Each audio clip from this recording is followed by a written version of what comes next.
I'm Nicholas Bornois of Capital Link, and I would like to welcome you all to the newest session of our podcast series, Riding the Waves of a Lifetime. This podcast series gives us the opportunity to interact, to discuss with maritime industry leaders who share with us career and life experiences, as well as their industry insight on the industry's challenges, directions, risks, and opportunities. And we are privileged to have with us today Kristin Holth. Kristin is known in the maritime industry. By the way, I will not go through the long CV of Kristin, but I would like to highlight a few major moments.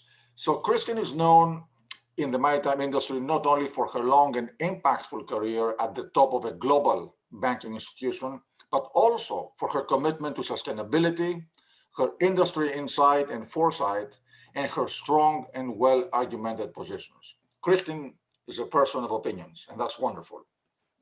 So Kristin was with DNB for a total of 36 years, from 1984 to the end of March 2020.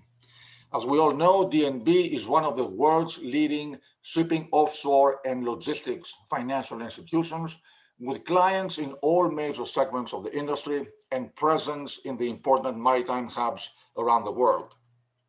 After 6 years as head of DNB Americas, Kristin became global head of DNB's shipping, offshore, and logistics division in 2013. And 4 years later, she was appointed global head of the Ocean Industries division in DNB, a newly created division. That new division included the bank's activities across all segments of the maritime and offshore industry, like shipping, offshore, logistics, oil and gas, oilfield services, and seafood, all of those sectors, important sectors for DNB. And Kristin, as we all know, has been one of the main architects of the Poseidon Principles, and today she serves on a number of corporate boards as non-executive director. I will name a few: Gaslog until it was taken private, Maersk Drilling, Maersk Tankers, and High Tech Vision. So quite a long and very impactful career. Kristin, thank you very, very much for being with us today.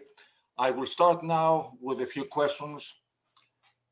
You've been with DNB for such a long time. You've been part of the banking and ship finance industry for a long time with impactful career, as I mentioned. Tell us, how did you get into shipping finance? Thank you, Nikolai. Thank you so much for having me here. I think many things in life, maybe most things in life, are a coincidence. And when I went to business school, I was writing a thesis on international banks coming to Norway, establishing in Norway, because at that time they could not be in Norway. And having done that, I found it interesting to look at the global industries or international industries. So by coincidence again, I was told there was an open position in Bergen Bank in the shipping department as a trainee.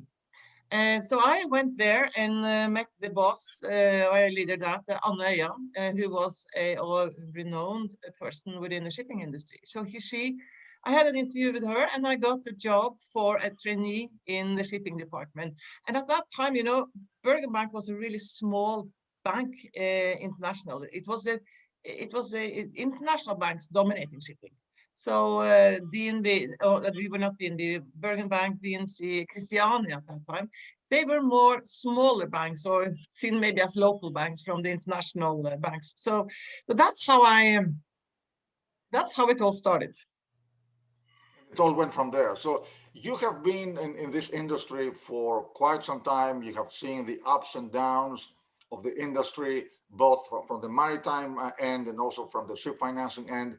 So tell us, what would you consider a few of the major milestones in your career development? I think one of the things I learned, and I also advise, is don't plan too much. I think be open for opportunities when they come, and grab them, because that's what makes life fascinating and your career more interesting, instead of just planning for something, and you will be more disappointed because then maybe not open for opportunities. And when you said also, I worked so long in DNB, it can look like I've done the same, but I've been able to have many different positions in DNB, and that's interesting when you are working such a large institution. So we, and with the cyclicality of the industry, we've been through so many downturns. I think that also makes or creates possibilities. I think the first downturn we had in the for industry in the late 80s, which I was part of, then I had the opportunity to also go to London. So I worked at our London office for a while, and that also in an early part of career to go international, to see, to be, and then I worked with Greek clients and I worked with London Greek clients. So suddenly you are exposed to a different world. And for me, that was really make it even more engaging and interesting to be part of that industry. So I think that was really cementing, yes, this is something I want to continue working with. And then I would say maybe there were many interesting times through those years, and I got different positions and different client base. But then coming to New York in 2007, I think was a really major step, because I didn't then only have responsibility for what happened in the maritime part in Americas. It's also the whole bank. It was oil and gas, it was seafood, it was the funding from America, it was the trading floor. It was really operating a bank. And there, I came to New York in August 2007, and that was really when the financial crisis started. So to be at the head of a bank in the US made the whole financial crisis much closer, because you were running back and forth to the dealing room to see what's going on and how would we really come out of this. So it became much more stronger than if I'd been in Norway. So I think that moment coming to New York at that time was really making it even more interesting to work globally. And then coming back home to Norway to head shipping or shipping offshore and logistics was a very, it was a great position to have, and to continue then with what I had learned over the years and also from the time in the US. And the next step was to have ocean, where I broadened my scope to the energy. And as you know, seafood, energy, shipping, that's the main industries, export industries in Norway. They account for 70% of the export in Norway, and at that time more than 50% of the capital at the Oslo Stock Exchange. So they are a really profoundly important industry for Norwegian economy. So that was something I really liked doing as a last part in DNB, because I felt to create ocean was extremely important for DNB and for the environment, to see that as a financial institution, DNB will continue not just supporting but investing and be part of those industries in the future. So that's maybe the main steps, and then obviously my last step was when I won a bit more than 1 year ago, took my next phase in life and started for my own business, and then going into board positions. So in a way, I've been very close to one institutions, but I've worked globally, and I worked in different places within that institutions and in different positions. And the institution has changed over those years. So I find I never had a boring moment. Absolutely. Indeed.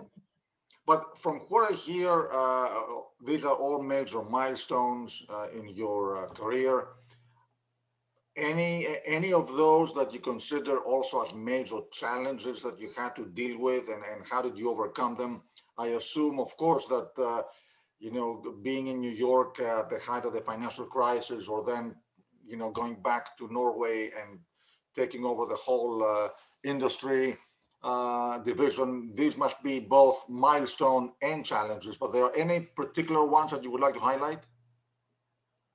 I think maybe not some specific, but I think these downturns we had in the industry, and how you as a financial institution and how you as a team handle handle this have been really been, I would say, have created or maybe been very core part for forming the institutions and you as a leader. Because when we learned that in the 80s, we learned it in the 90s. I experienced that with the financial crisis. We had a shipping downturn just after financial crisis. We had the offshore crisis in 2013, or starting late 2013, beginning 14, and until 17, and then we had the last part. So I think the fact that when you work in a cyclical industry and you have a long vision, you have a long-term view, you want to be there, you build relationships, and we always said we are long-term. That means you need to handle downturns and upturns, and be able to maybe come stronger out of the downturn. I think so. I would say, having worked in cyclical industries and with this a solid bank, which we were, or a bank is, and with that commitment to the industry, made us fight through those downturns in a way that maybe made it even more engaging, because we were there really to be part of the clients to get through. So I think those downturns have been the most exciting, the most challenging, and also the most rewarding, because those you help, or those you manage to get through, and then your own institution managed to get through, just shows that you have in the beginning a good business model, and that it makes sense what we do. So I maybe say that has been the most important milestones, but they all been a bit different, because these downturns come differently. Of course. By the way, I would like to thank you again. A month ago, we had our Norway Forum, and you were part of a great panel with Harald Thorstein, Peter Anker, and Herman Billung, and you really took us through the shipping industry and the finance industry, past, present, and future, sharing your insight on the industry's development and direction. So that was a particularly insightful and interesting discussion. So I would like to urge our viewers to also access that panel session, which was particularly interesting. Thank you so much. It was fun to be part of it. You know, it was very interesting that it was a trip down memory lane, but it was also a trip down the future. Yes, and I think it's good for yourself to go through that memory lane as well, because remember what happened. And I think for those in the industry today, for those coming into the industry today, it's also interesting to look what has happened. How have we managed these downturns during all these years, and what can we learn from it? I think that is a valuable exercise to do. So, any particularly memorable moments that you would like to share with us? Pleasant, funny, difficult moments in your career that have sort of remained in your memory very vividly? I'm sure you have plenty of them. Yes, obviously there. I would say what is really what makes it fun to be in this industry. I think maybe I use the word fun because, and I started with a very strong leader, Anne, who I mention so often because we have so much to thank her for building Bergen Bank's shipping department at that time, and we were quite a few females there, so we were in a way renowned as the female bank. But to have a strong leader when you start, which has a vision, has a direction, well respected and decisive. I think that has been extremely important for forming me in my career, that to see it's possible to, and as we talked about in that seminar, that time our banks were small. All the Norwegian clients wanted just to work with the international banks. But then the crisis came, and the international banks didn't act the way the Norwegian clients hoped they should act. And then there was a room for Norwegian banks to come in, and in a way that was a pass-through to become much bigger into the industry. And to learn that, I think that's maybe more memorable moments, to learn that you can come from a small positions and really with view, with a good business plan, with a consistency, you can become a leader. You can I mean, your institution can become the world leader, but it just takes time, and you need commitment and drive. And I think that's more the big moment for me than that has been so exciting in a way. So couple that with managing that vision through downturns, I think has been the most exciting part. But you're asking for these moments, and I would say, having traveled around the world, you meet so exciting people, and this industry is filled with characters, and they are so different. So going to a seafood clients in Peru or in Chile, to a Greek client, to a New York client, to an Asian client, and then to a West Coast Norway offshore. I mean, you have the whole broad base, and I think all these people, you learn so much from all of them, because they are in their local environment, but they're also global in their thinking. So I think it's a fascinating industry to be part of. Couldn't agree more, even though, of course, you have been part of it in a much larger scale. But staying with the topic of banking and ship finance, I mean, you have seen the industry develop over time. Banks just used to be the primary source of capital for this capital-intensive industry. Things have changed. Take us through, how do you see the changes in the industry? And when you look ahead, what do you see as the future of the of ship finance and banks in this industry?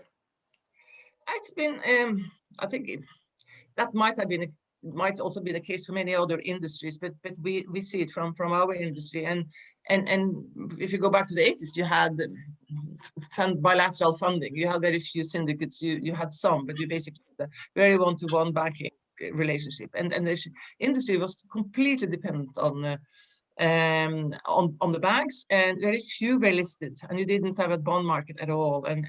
But then came various schemes, like the Kea schemes, Japanese lease scheme, you had the KG scheme.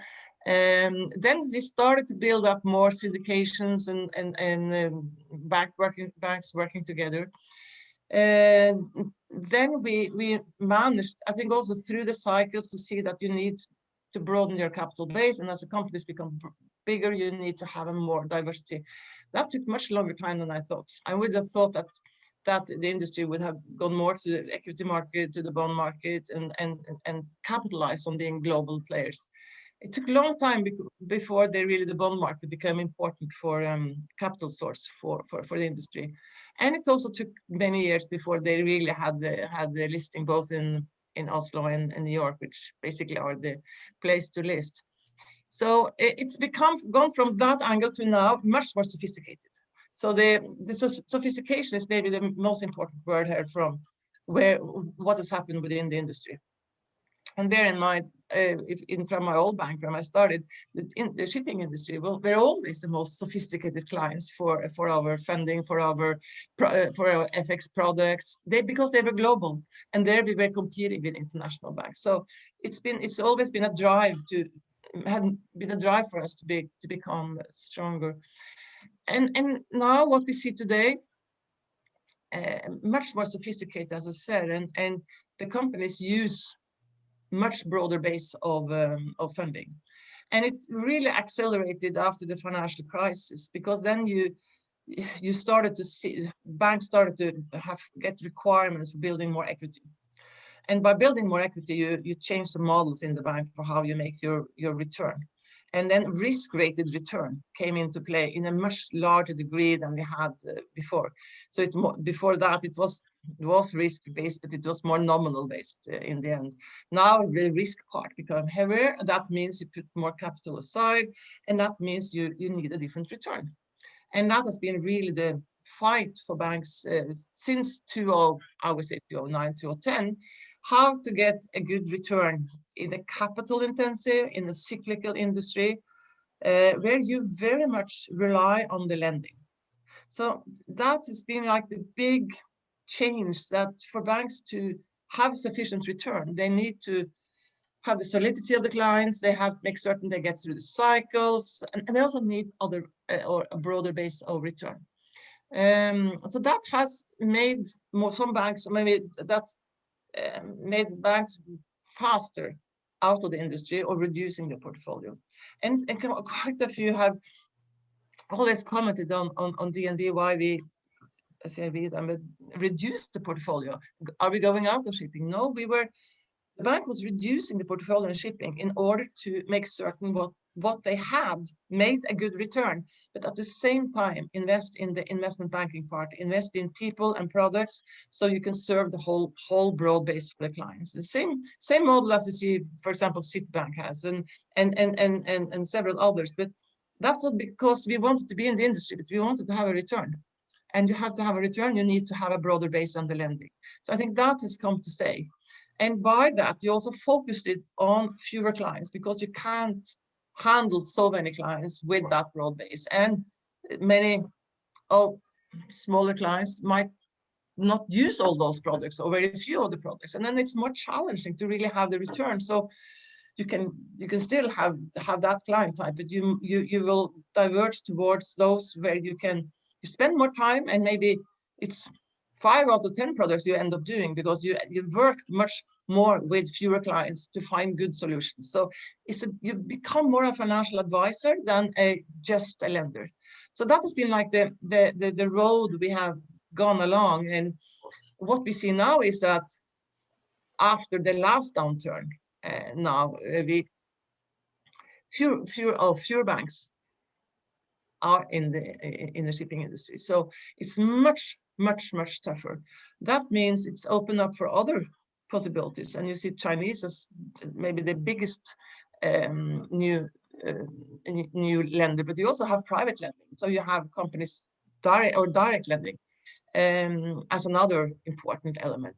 So I think it's the industry develops. So it's what's important for any company is to be as ahead as you can, and to reduce your financial risk and understand what kind of pockets are available for you, because that will differ as both depending on your business model, but also what's happening out in the market. So it's become, the financial risk can be high if you don't really spend enough attention to what's best funding for you as a company, and how can you in a way put that risk down so you can focus on operational and market risk, because there's a lot of enough risks for a company. So I think that's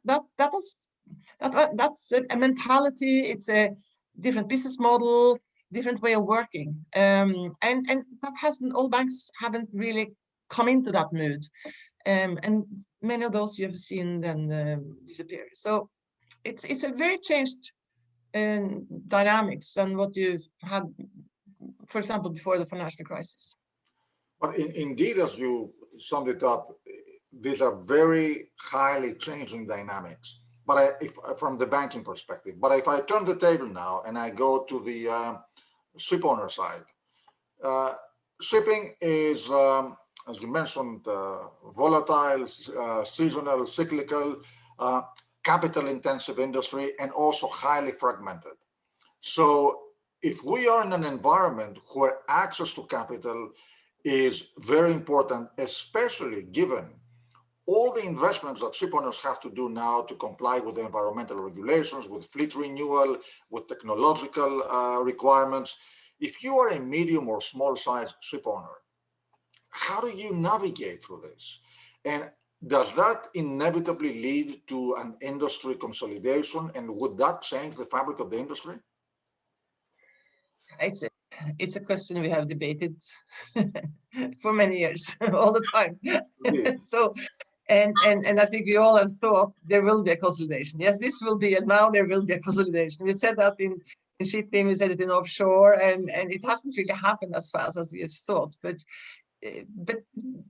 you know, the shipping industry is very much based on the owners, or families have worked with this, or they have established these companies and built them and developed them, and they want to control them, or they want to drive them. And that also, how can they, with the capital market in a way and have the access and still have that position, or at which stage do you dilute yourself so you actually you get more capital from others coming in order to have the company grow.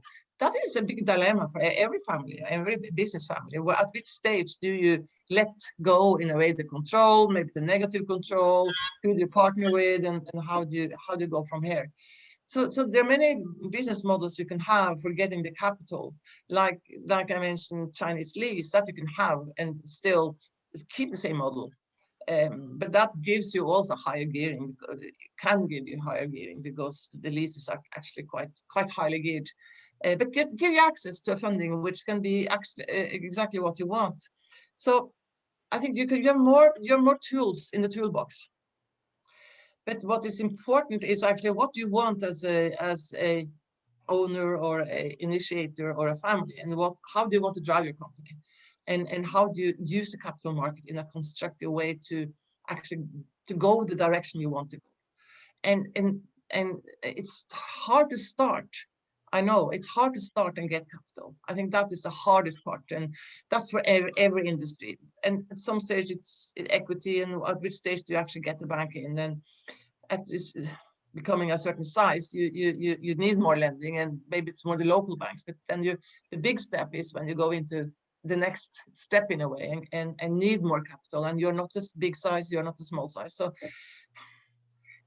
that has been, yes, I agree, it's becoming more challenging. But I also say that there are more opportunities now than in the capital market than we saw years back. So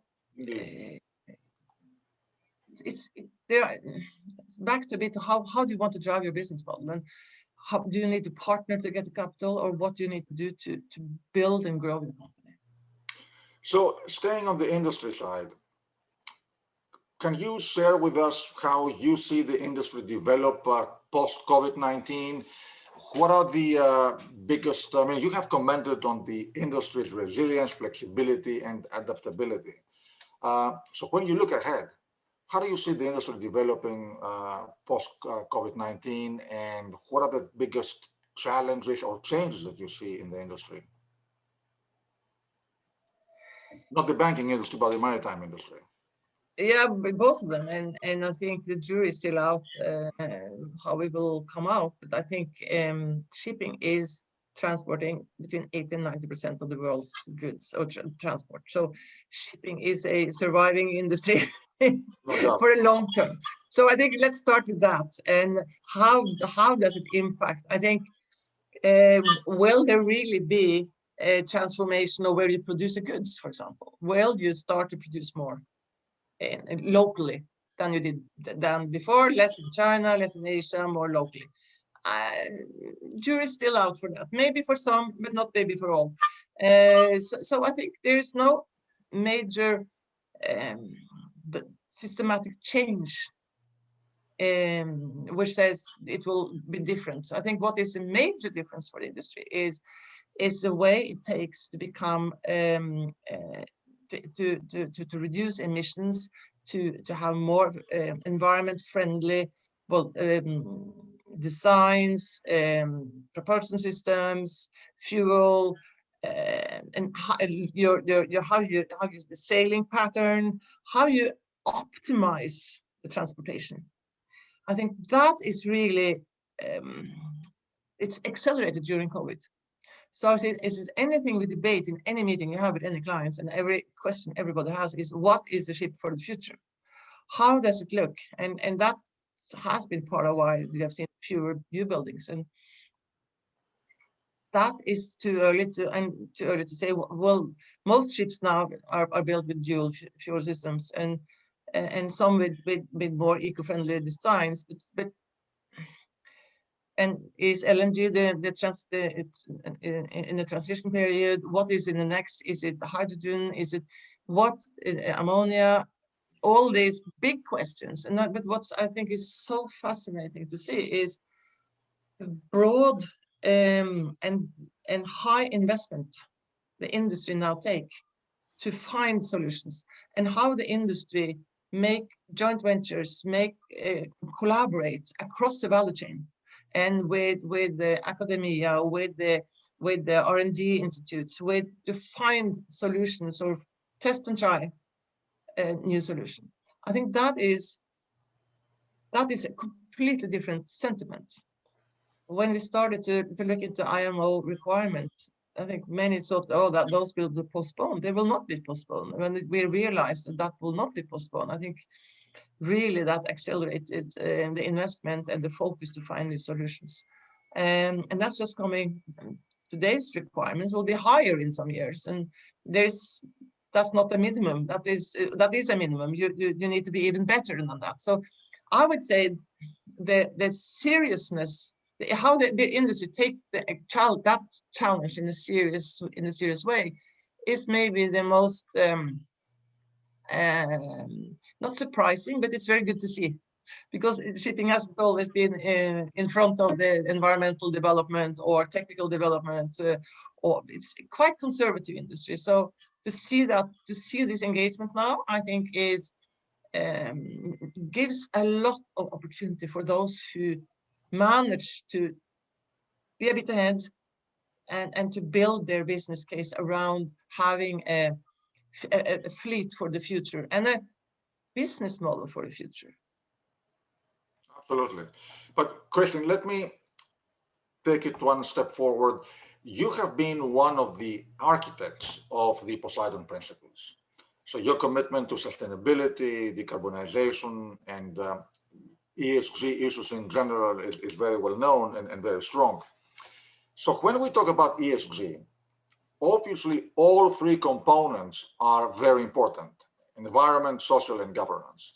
Now, if you're a shipping company, you should obviously try to pursue all three of them. But if you were to prioritize, is there one of them that takes more precedence from a timing perspective, or from an industry mandate or market requirements? I think they all fill out what is important. Because if you look at, you start with a G. I always start in a way with a G, because that is like the floor. You have to have a good governance. You have to have a good governance of the company, being how you're structured, how you the rules, regulations, the procedures, how you act.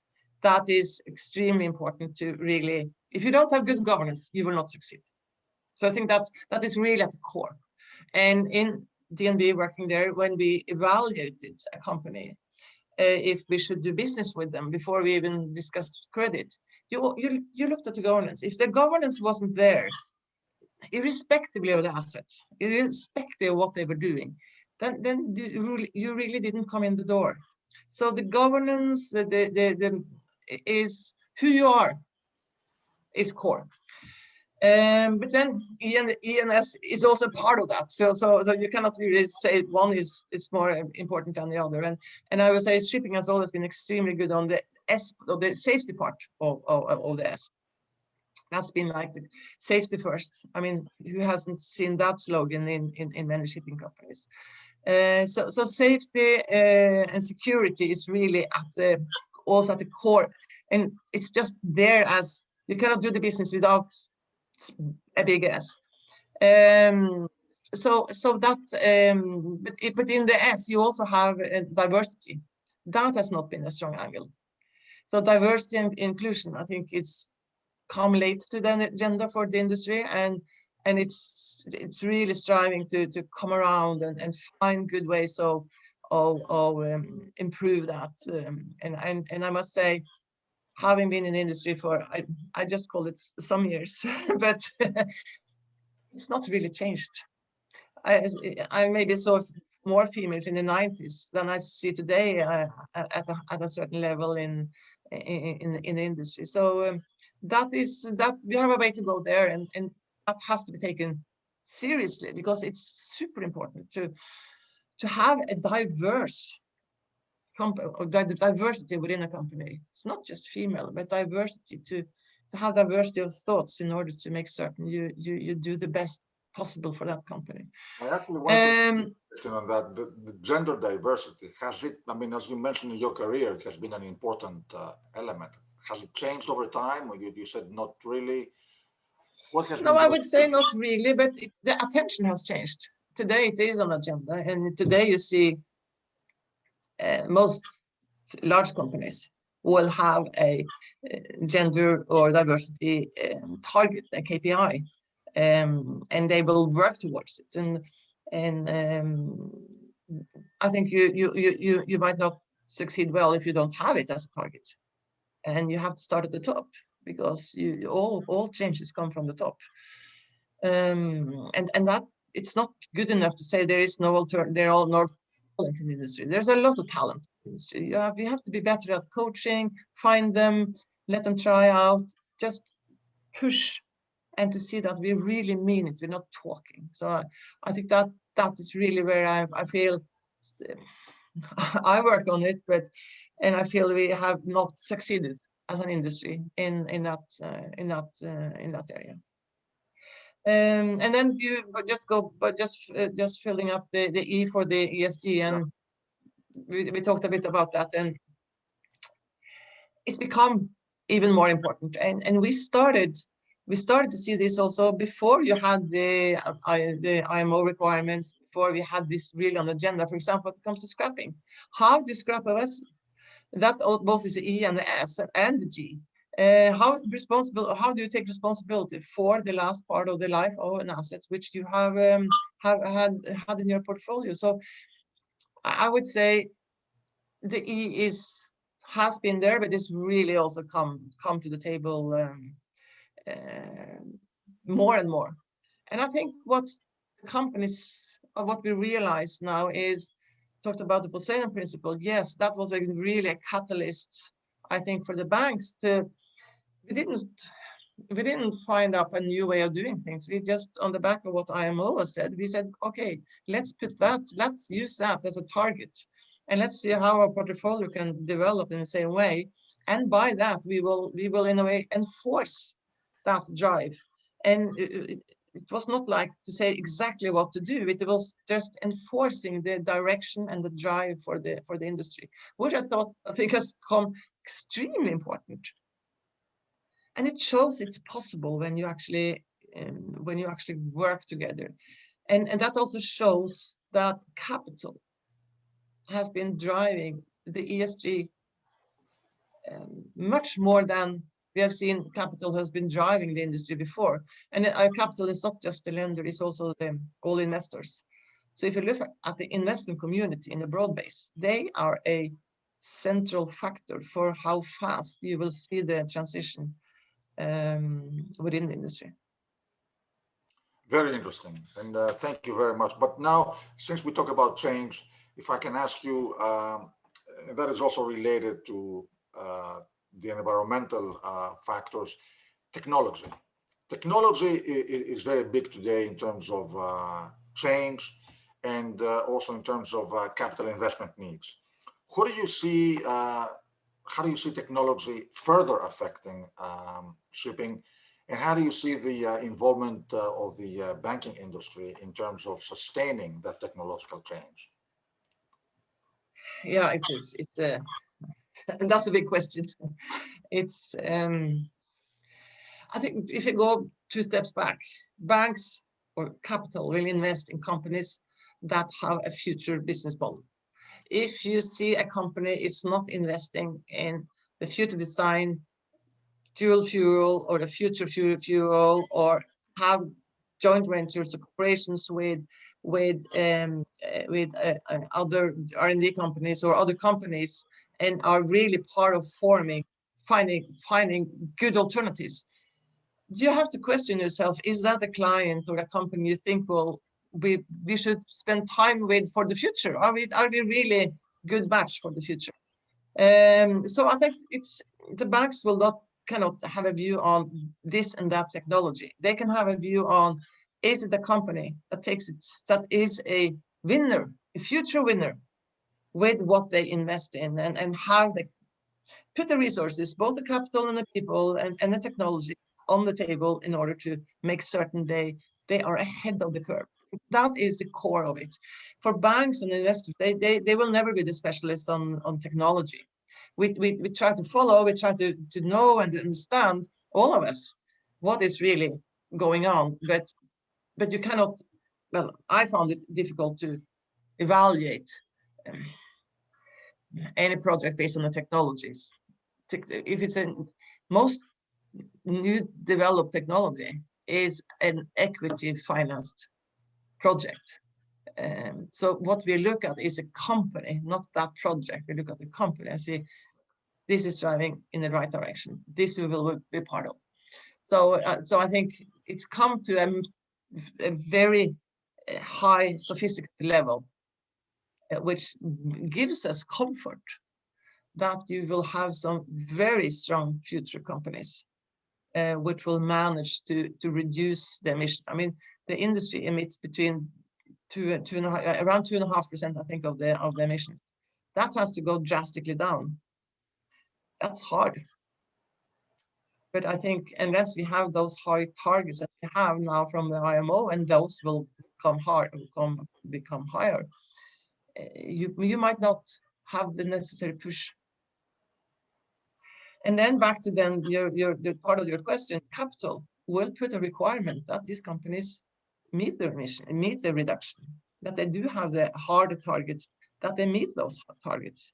So access to capital will become harder if you are not part of the transformation. And you see the EU taxonomy coming into play, and it's not finalized in any way when it comes to the details for shipping. But what we know is that just plays in the same league as other requirements that companies need to have to show that their emission is reducing over time and have concrete targets and very concrete on what you actually do. So you have a reliable story, so you get investors to believe in, yes, you are part of this transition. I think that's really come from talking now to real reality. It's very interesting what you described, and it's very obvious that at the end of the day, it's a question of business model and business strategy. And part of that is also company culture. And you have been on top of a very large global organization. Now you are in a number of corporate boards. So how important is company culture? And I think company culture to a large extent also comes down from the top. So how can the CEOs or the upper management instill this concept of corporate culture throughout the organization? Culture is the heart of the business. And you spend time on developing an organization, developing a company, and developing the business culture, the people culture, that's a core part for how you do business. And it's a core part for how you manage to get best out of your resources. I mean, people resources. So that's an ongoing, not work, but it's just it's what do you call it? It's just a core element of the company. And yes, it has to come from the top, because culture is not something you talk about. It's not something you live. It's something you work with, and something you make certain is prospering and understood. And changes in any company takes time, but the culture is solidifying the culture is solidifying who we are, and you use the culture to make changes, because having a good culture in a company, that gives a motivation, it gives security, it gives commitment, and it gives loyalty, and it makes any necessary changes easier, because you trust what is being done, what's being developed, which direction they're going. That's part of when we in DNB, how we worked. I mean, spent a lot of time traveling, and unfortunately you don't do that these days. That part of that was to build culture, to meet all your colleagues around the world, to make certain they are okay, they're fine, they feel they understand what's said, it's a long distance from one building to another and from one part of the world to another. And global business, global companies with global business, we all have different backgrounds and understanding of them. That's why we need to spend so much time to make certain we're all in the same boat, literally. So yeah, so I would say, and then just ask, how do a board work with culture? We have to work with culture, understand how what culture is important for this company. Are we there? What do we need to make certain to underpin the culture, or support? What support do we need to do, or are there changes we need to do? So extremely important for the board to understand. So you opened the door to my next question. Of course, right now that we don't travel, but that hopefully is temporary and we'll go back to normality sooner, hopefully, rather than later. But you mentioned at the beginning of our conversation being with clients in Peru, being with clients in Asia, in Norway, in Greece, in the US. It's a global business, it's a global culture.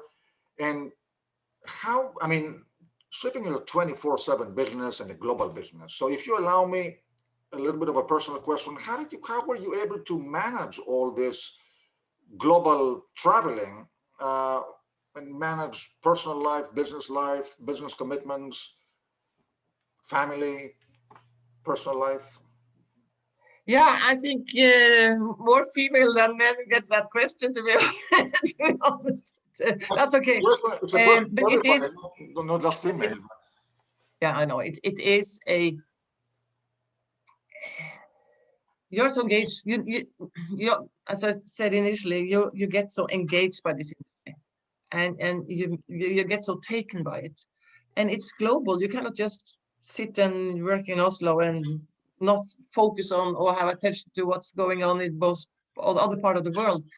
So I think it's the fact that most of us have clients or connections other places, makes us all better, and understand that we need to see these people. We need to travel to understand why is it different there, why is it different there, what are the challenges there, and because as we know, it's very different from doing shipping in Greece to Oslo, Bergen, New York, Singapore, and you need to understand the dynamics and why it is different and who they are in these places. So yes, I think just the nature of being in the business, you need to travel to really build the relationship. So I think but that is so gratifying to do when you meet all these fantastic people in any place, and you end up always meeting people at the airport. You go to Singapore and you meet so many or build relationship, and then you meet them again. And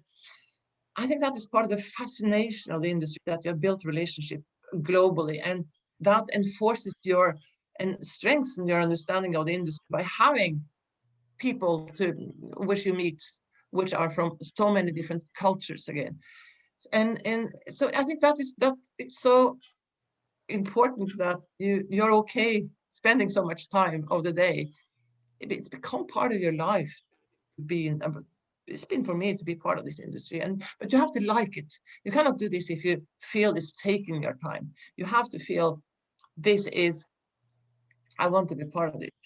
Obviously, at times when you have holidays and things come up, that's in any industry. But I would say it's so gratifying. It gives so energy to work with people from all places. So that's been my thinking. Of course. So, Kristin, we're coming to the end of our discussion. I wanted to ask you two things quickly, if I may. Now, if you look back at your career, is there any advice you would give to a younger self, or is there anything you would have done differently? I normally don't look so much back. I think I try to take experience with me. Good idea. Because I did what I could at that time, and it makes so many mistakes. So you cannot but learn from it. Learn from it. I think is and really take that with you. But as I also said, I have not been making too many plans. I'm trying to take them as they come. open-minded to opportunities. And I think that if you work in a global industry, you have to be, well, if you're open-minded towards opportunities, people, it becomes such a fascinating place.